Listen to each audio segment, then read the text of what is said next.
Les amis, bonjour et bienvenue à votre chaîne AOB Consulting. Aujourd'hui, nous allons essayer de parler de la chaîne commerciale et de son fonctionnement. Donc, la chaîne commerciale se compose pour une entreprise commerciale, il se compose par trois éléments. C'est les achats, le stock et les ventes. Et pour l'entreprise industrielle, donc c'est un autre élément qui va s'ajouter. Donc le premier, c'est acheter de la matière première, stocker cette matière première, transformer cette matière première en produit fini, stocker ce produit fini pour le revendre à la fin de la chaîne. Ça, c'est les composants de la chaîne commerciale. Passons maintenant à voir le fonctionnement, bien le circuit de la chaîne commerciale ou bien le cycle d'exploitation ou bien de l'activité commerciale.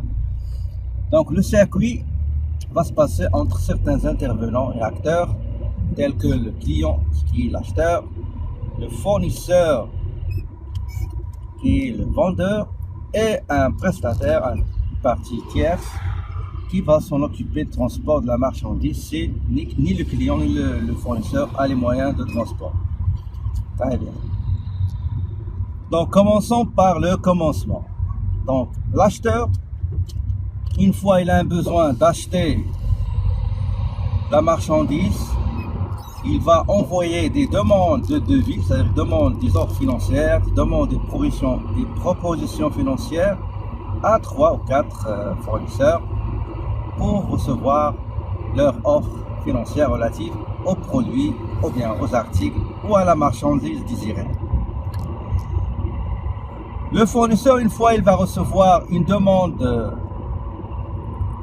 de devis, il va préparer la proposition financière, il va prendre les articles, les désignations, les références, les quantités désirées et il va proposer les prix avec les autres conditions de vente.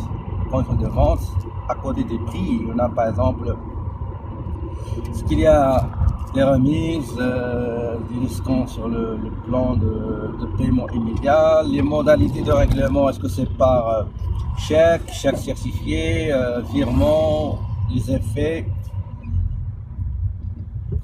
est-ce qu'il y a des facilités de paiement, etc. Donc ce qui concerne les remboursements, les garanties, les échanges, tout ce qui va entourer la vente, présentement ou postérieurement, donc il sera indiqué sur le devis. L'acheteur, il va recevoir le devis, d'accord, il va voir si les prix sont corrects, sont raisonnables. Sinon, il va appeler le fournisseur, ou bien il va se déplacer. Le meilleur, c'est de se déplacer chez le fournisseur et discuter, négocier les prix afin d'arriver à un arrangement entre l'acheteur et le vendeur pour des prix définitifs acceptés par les deux parties. Maintenant, le fournisseur, normalement, pour préparer, une fois le devis est accepté, pour préparer la commande, bien la marchandise, il a besoin d'une confirmation de la part de l'acheteur comme quoi il est d'accord et il accepte les termes et le contenu des devis. Pour ce faire, il va demander à l'acheteur de lui envoyer un document qui va prouver son acceptation et qu'on appelle le bon de commande. Donc le bon de commande, c'est un document qui est établi par l'acheteur et envoyé à son fournisseur pour confirmer son acceptation des termes et des contenus du devis. Et le devis, comme je l'ai dit tout à l'heure, c'est un document commercial établi par le fournisseur et envoyé à son client pour lui proposer les prix ainsi que les autres conditions de vente. Donc une fois le fournisseur il va recevoir le bon de commande, à ce moment-là, la troisième phase, c'est qu'il va livrer la marchandise avec un bon de livraison ou bien avec un bon de livraison, une facture. Donc le bon de livraison, c'est un document commercial qui est établi par le fournisseur et envoyé avec la marchandise. Le client doit obligatoirement signer une copie du bon de livraison cette copie doit être signée et retournée au fournisseur comme preuve que la marchandise a été bel et bien livrée au client. À ce moment-là, le client va procéder au contrôle physique pour la vérification de la conformité de la marchandise qu'il a reçue avec ce qui a été commandé. Donc on va voir, est-ce que ce qu'on nous a livré, il est bel et bien celui qu'on a commandé. Si la marchandise ne nécessite pas une connaissance assez particulière et technique, à ce moment-là, on va faire ce qu'on appelle une réception quantitative. Mais s'il s'agit d'un article pour lequel il faut avoir une connaissance technique, il y a des caractéristiques techniques, à ce moment-là, on va faire appel à un technicien ou bien à la personne qui a exprimé le besoin d'acheter cet article pour faire ce qu'on appelle la réception qualitative. Par exemple, moi, je suis un magasinier, mais je ne comprends pas dans les ordinateurs. Je vais appeler la personne qui a commandé le matériel informatique pour vérifier et tester, voir est-ce que tout est correct. Donc, ce contrôle, c'est un contrôle qui est qualitatif. Très bien.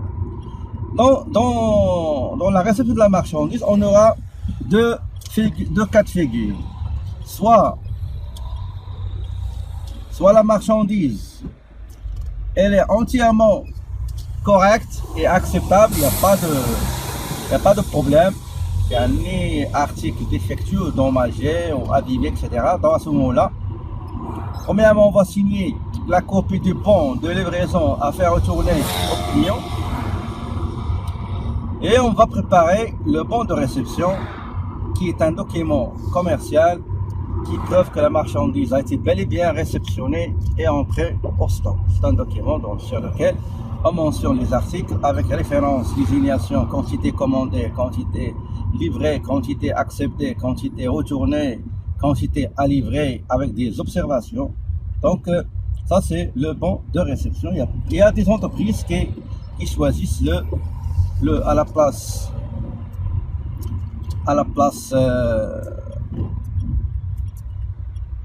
place du bon de réception, ils utilisent le bon d'entrée. Le deuxième cas de figure, c'est en cas de défectuosité ou bien il y a un problème de la marchandise. À ce moment-là, on va préparer bon de réception pour les marchandises qui ont été livrées, acceptées, qui vont entrer en stock. Et on va préparer ce qu'on appelle un bon de retour pour les articles qui ne seront pas acceptés et qui doivent être retournés au fournisseur. Soit il y a des marchandises qui ont été commandées mais mal livrées, c'est-à-dire ils ont des défauts. Soit on a reçu des marchandises qui n'ont pas de défauts, qui n'ont pas de problème, mais malheureusement on ne les a pas commandées. Donc, en cas de retour, on va préparer le bon de réception, on va préparer le bon de retour et on va préparer le bon de réception. En cas normal, la commande il est bonne, on va préparer le bon de réception et on va signer la copie du BL à faire retourner au fournisseur. La dernière phase, c'est la phase du règlement. Donc, on va essayer de régler la facture selon les conditions édictées par le devis qui a été accepté par le client à travers l'envoi du bon de commande et on va procéder au règlement, soit par exemple on règle par virement ou bien on va régler une partie par chèque ou bien une partie par des effets, c'est ce qu'on appelle au Maroc la lettre de change normalisée, les LCN. Donc, c'est ainsi que s'achève cette vidéo concernant le circuit de l'activité commerciale ou bien de la chaîne commerciale. N'oubliez pas de vous abonner à ma chaîne pour recevoir, les vidéos que je poste sur ma chaîne. Pour le recevoir aussi, il faut activer la cloche de notification. D'ici une prochaine vidéo, je vous remercie. Je vous souhaite très belle journée et je vous dis mes amis, à la prochaine.